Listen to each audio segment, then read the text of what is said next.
Siddha KPM சமையல். இன்னைக்கு என்ன பார்க்க போறோம்னா அங்கன்வாடி சத்துமாவு வச்சு ஒரு கொழுக்கட்டை ரெசிபி பார்க்கலாம். வாங்க எப்படி செய்யணும்னு பார்க்கலாம். ஃபர்ஸ்ட் நமக்கு மாவு வந்து சளிச்சு எடுத்துக்கலாம். கொஞ்சம் தவிடு தவிடாக இருக்கணும்.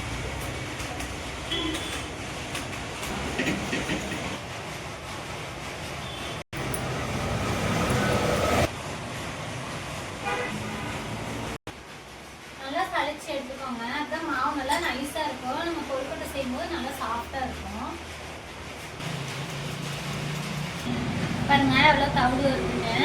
எல்லாம் நம்ம போட்டோம்னா இதாயிரும், மாவு சாஃப்டாக இருக்காது. அதனால் தவிடில் எடுத்துகிட்டு போட்டிங்கன்னா நம்ம மாவு நல்லா சாஃப்டாக இருக்கும். நம்ம கொழுக்கட்டை செய்யும்போது நல்லாயிருக்கும் டேஸ்ட்டாக.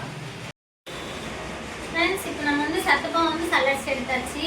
இது கூட நம்ம வந்து 2 ஏலக்காய் வந்து நான் தட்டி வச்சுருக்கேன், அதை சேர்த்துக்கலாம். உங்களுக்கு இது இந்த இனிப்பே போதுன்னா விட்டுருங்க. உங்களுக்கு கொஞ்சம் இனிப்பு வேணும்னா கொஞ்சமாக சர்க்கரை சேர்த்துக்கோங்க. கொஞ்சம் இனிப்பாக இருக்கும். கொஞ்சமாக சேர்த்துக்கிறேன். ஃபர்ஸ்ட் இதை நம்ம பிசைஞ்சுக்கலாம்.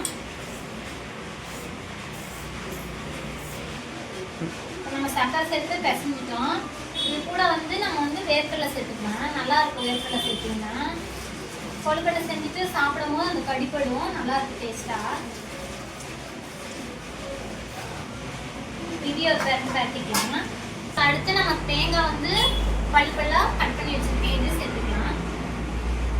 தேங்காய் சேர்த்திங்கனாலும் சாப்பிட்றதுக்கு நல்லா இருக்கும்.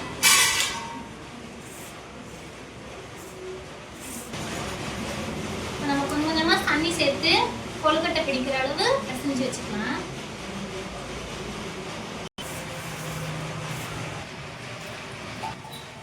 கொஞ்சம் கொஞ்சமாக தண்ணி சேர்த்து பிசைஞ்சுக்கோங்க. மாவு வந்து நல்லா கொழுக்கட்டை பதத்துக்கு வந்துருச்சு பாருங்க. இப்படி வந்துடும்.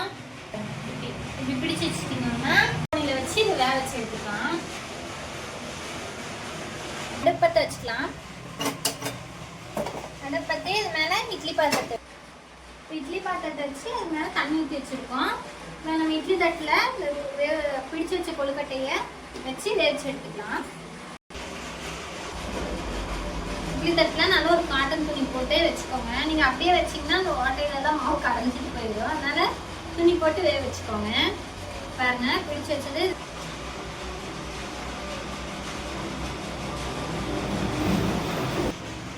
வந்து இதில் வச்சுக்கலாம்.